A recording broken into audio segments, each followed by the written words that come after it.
നമുക്കിനി മഴയുടെ ഒരു പൊതുസ്ഥിതി പൊതു അവസ്ഥ എന്താണ് എന്ന് നോക്കാം. ഏതൊക്കെ ജില്ലകളിൽ എങ്ങനെയൊക്കെ കാലാവസ്ഥ എന്താണ്? പൊതുവിൽ ശക്തമായ മഴ തുടരും എന്ന മുന്നറിയിപ്പാണ്, വിവരമാണ് നമ്മുടെയൊക്കെ മുമ്പിലുള്ളത്. 7 ജില്ലകളിലാണ് യെല്ലോ അലർട്ട് പ്രഖ്യാപിച്ചിട്ടുള്ളത്.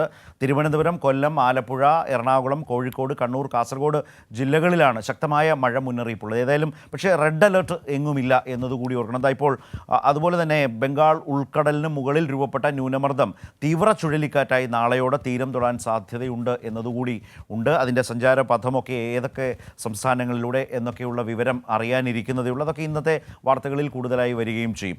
ഇവിടെ ഇപ്പോൾ നൃപ്പൻ നമ്മൾക്കൊപ്പം നൃപ്പൻ അല്ലെങ്കിൽ ജോഷില ഒക്കെ ചേരുന്നുണ്ട്. എനിക്കൊന്ന് ജോസിലിൽ തുടങ്ങാമെന്ന് വിചാരിക്കുകയാണ്.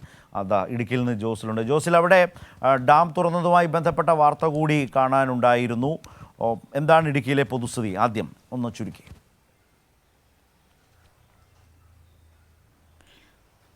ശരത്ത്, ഇടുക്കിയെ സംബന്ധിച്ച് പറയുകയാണെങ്കിൽ കേന്ദ്ര കാലാവസ്ഥാ വകുപ്പ് തന്നെ പ്രതീക്ഷിച്ച രീതിയിൽ അതിതീവ്ര മഴ ഉണ്ടായിട്ടില്ല എന്ന് വ്യക്തമാക്കിയിട്ടുണ്ട്. അതുകൊണ്ടാണ് ആദ്യം പ്രഖ്യാപിച്ച റെഡ് അലർട്ട് ഇപ്പോൾ മാറ്റിയിരിക്കുന്നത്.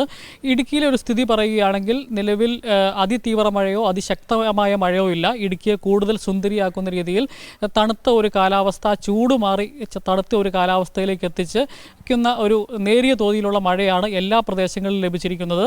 അതുകൊണ്ട് ഈ നേരിയ തോതിലുള്ള മഴ ലഭിച്ചതുകൊണ്ട് തന്നെ ഇടുക്കിയിൽ ചൂട് മാറി, അതുപോലെ തന്നെ ഉണ്ടായിരുന്ന കുടിവെള്ള പ്രശ്നങ്ങൾക്ക് പരിഹാരമുണ്ടായി.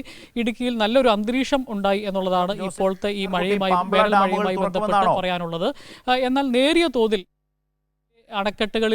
അണക്കെട്ടുകളിൽ ജലം കല്ലാർകുട്ടി, പാമ്പള ഡാമുകൾ തുറക്കുമെന്നാണോ? നേരിയ തോതിൽ ഇടുക്കിയിലെ കല്ലാറുകുട്ടി, പാബ്ല അണക്കെട്ടുകൾ തുറക്കും എന്നുള്ള രീതിയിൽ ഇന്ന് പ്രഖ്യാപനം വന്നിരുന്നു. എന്നാൽ ഇപ്പോൾ ഈ മഴ കുറഞ്ഞ സാഹചര്യത്തിൽ അത് ഈ ഇടുക്കി ജില്ലയിലെ ഏറ്റവും ചെറിയ ഡാമുകളിൽ ആണ്. ഇടുക്കി ജില്ലയിലെ മറ്റുള്ള ഡാമുകളുമായി താരതമ്യം ചെയ്യുമ്പോൾ വളരെ ചെറിയ ഡാമുകളാണ് ഈ കല്ലാറുകുട്ടിയും പാബ്ല എന്ന് പറയുന്നത്.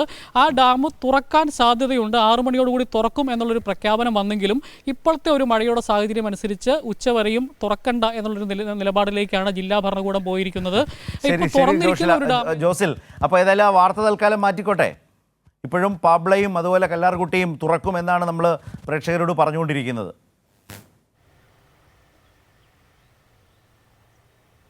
തീർച്ചയായിട്ടും ഇപ്പോൾ ഉച്ചവരെയും തുറക്കേണ്ട ഒരു അവസ്ഥയില്ല എന്നാണ് വ്യക്തമായി. അതായത് മഴയുടെ ഒരു അന്തരീക്ഷമാണ്, എന്നാൽ അങ്ങനെ അടച്ചുപിടിച്ചുള്ളൊരു മഴയില്ല. അതുകൊണ്ട് തന്നെ ഇപ്പോൾ ഡാമുകൾ തുറക്കേണ്ട ഈ പറഞ്ഞ 2 താരതമ്യേന വളരെ ചെറിയ ഡാമുകളാണ് കല്ലാർകുട്ടിയും പാബ്ലയും. പക്ഷേ തുറക്കില്ല. രാവിലെ അങ്ങനെ ഒരു അന്തരീക്ഷം നേരത്തെ വന്നിരുന്നു. തുറന്നേക്കാം, ഷട്ടറുകൾ ഉയർത്തി നേരിയ തോതിൽ ജലം ഒഴുക്കിവിട്ട് അതിനെ ക്രമീകരിക്കുക എന്നുള്ള ഒരു തീരുമാനമുണ്ടായിരുന്നു. പക്ഷേ അതിൽ മാറ്റം വന്നിട്ടുണ്ടെന്നാണ് ജോസിൽ ഇപ്പോൾ സൂചിപ്പിച്ചത്.